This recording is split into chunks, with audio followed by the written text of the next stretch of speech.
Bon, Juliette, il faut quand même que je t'avoue quelque chose. Non mais Maud, je sais. Ah bon? Bah Bertrand est asexuel.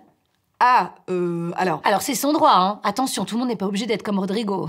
Alors, heureusement, parce que ça ferait quand même beaucoup de monde en slip. Et mais tu crois pas qu'il serait temps qu'on en parle un peu? De moi? Non, d'asexualité, Maud. Parlons peu, parlons asexualité. Le monde ne tourne pas autour de toi, chérie. Ouais, mais vu la forme que je vais prendre, je pense que tu vas devoir tourner autour de moi.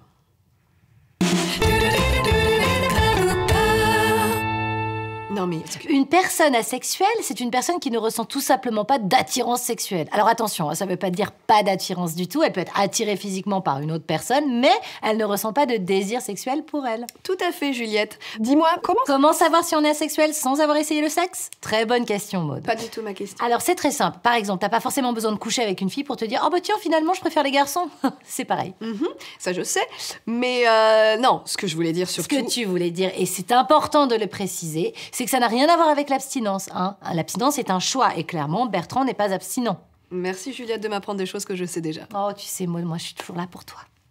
Alors, il est important de rappeler que le sexe au sein d'un couple n'est pas la norme. Maud, est-ce que tu peux arrêter de faire du bruit parce que je parle là? Elle comprend rien. Hein. Donc certes, il y a un pourcentage plus important de gens qui pratiquent le sexe plutôt que d'asexuels, mais ça ne veut pas dire pour autant que c'est la norme. Donc Maud, Bertrand n'est pas anormal.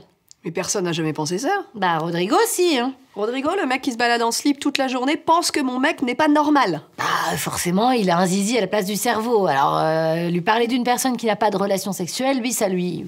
Alors, j'ai une grande nouvelle pour toi. Il y a des asexuels qui ont des relations sexuelles. Ah bon? Bah oui. Par exemple, par curiosité, ou pour un autre type de connexion avec son ou sa partenaire, ou pour faire un enfant... Oui, et ensuite? Oh, c'est désespérant. Mais tomber amoureuse d'une personne asexuelle, quand toi tu l'es pas, c'est compliqué, non? Ça peut, oui, disons qu'au sein d'un couple, ça demande une bonne communication et un respect mutuel. Il y a des asexuels qui ont des relations sexuelles à l'occasion avec leur partenaire et peuvent même ressentir du plaisir, mais c'est juste que l'avant et l'après, c'est indifférent, quoi. Oui, donc ça peut être compliqué à gérer dans un couple. Oui, ça peut, mais bon, toi, t'es toujours sur la même longueur d'onde avec Rodrigo? Toujours. Juliette? J'ai menti. Ben voilà. Oui, mais enfin bon, ça crée des conflits à la longue, non? Oui, bon, comme dans n'importe quel couple. C'est quand même plus pratique de partager la même sexualité. Peut-être, j'en sais rien, ou peut-être pas. Bon, bref, c'est pas toujours le cas, voilà, merde. Oh! N'empêche, ça serait vachement bien d'en faire un épisode. Merde! Oui, pardon, c'est vrai, ce serait vachement bien d'en faire un épisode. Mais enfin bon, ça m'empêche pas d'être heureuse, voilà! Mais ça se voit, Maud. Tu irradies. Merci! Il faut dire que dans une société ultra sexualisée comme la nôtre, on peut ressentir une pression, hein, parce que quand on lit des trucs dans les magazines du style « Pour être heureux, faut faire minimum 3 fois l'amour par semaine », y a de quoi bien flipper. Hein. Exactement. Alors ça, c'est une situation qui peut convenir à certains couples, mais pas forcément à d'autres, et ils en sont pas pour autant malheureux. Le bonheur d'un couple, ça se mesure pas en fréquence sexuelle.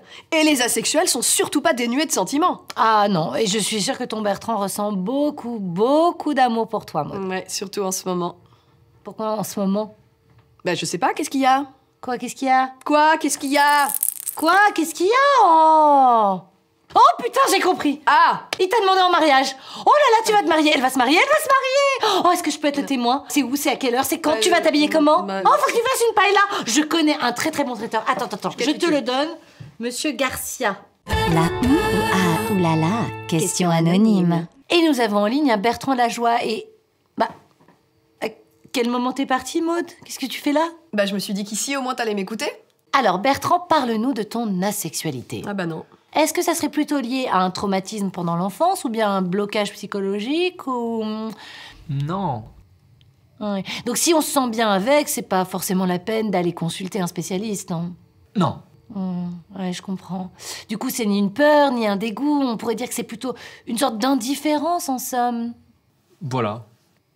Merci Bertrand pour ce témoignage poignant et très complet. Est-ce que tu veux rajouter quelque chose? Oui, bien sûr. Alors, on voulait vous parler d'un sujet qui nous tient à cœur. Oui, le mariage, je sais. Alors, pour la paella, c'est bon, hein. Monsieur Garcia m'a rappelé, elle est commandée. Ah, et puis Rodrigo voulait savoir, c'est quoi le code couleur? Parce qu'il voudrait pas se tromper par rapport à la couleur du slip, que ça détonne pas trop non plus. Oui, il voudrait chanter aussi. Et comme moi, je sais très bien faire l'hymne à la joie à la flûte. La pièce montée, vous faites quoi? Vous faites une grosse pièce montée? Ou alors, il y a 2 écoles, hein, plein de petits gâteaux. Enfant. Juliette? Oh, Juliette? Juliette, je crois qu'on l'a perdue. Ouais, bah au moins elle se tait. Vous voulez pas plutôt un riz au lait? Ah, presque. Et c'est la fin de ce numéro et on est très heureux de partager cette grande nouvelle avec vous. Et avec Juliette, qui semble très heureuse pour nous. Hein? Voilà, on va la laisser. Dis, je me disais, Juliette, c'est un joli prénom. Non, ça va pas, j'en ai déjà une en plus. Puis c'est peut-être un garçon, on ne sait pas. Ouais. Eh ben alors, Rodrigo? Encore pire! J'ai dit fait. Ou du flan. Du flan, c'est bien aussi, du flan. Bah alors, du premier coup? Oh bah non, mais pas du tout, Juju. Elle pensait qu'on l'avait eu du premier coup. Ben non, du deuxième coup. Ah ouais, d'accord, donc facile comme dans les films, quoi. Oh putain, Bradley! Bradley comme prénom, mais oui, mais bien sûr, mais je vais avoir mon propre Bradley. Oh! Eh ben oui, mais mon petit rayon de soleil, et si c'est une fille? Cooper. Bradlett. Bradlett Cooper. Bon courage, hein. Bradlett Cooper, la joie. Parfait. Je suis pas convaincu. Ah, moi j'aime bien, moi. Qu'est-ce que je vais foutre de cette paille-là? Eh, tu veux du lol, du fun, du rigolo? Viens voir nos chaînes perso. La ringarde.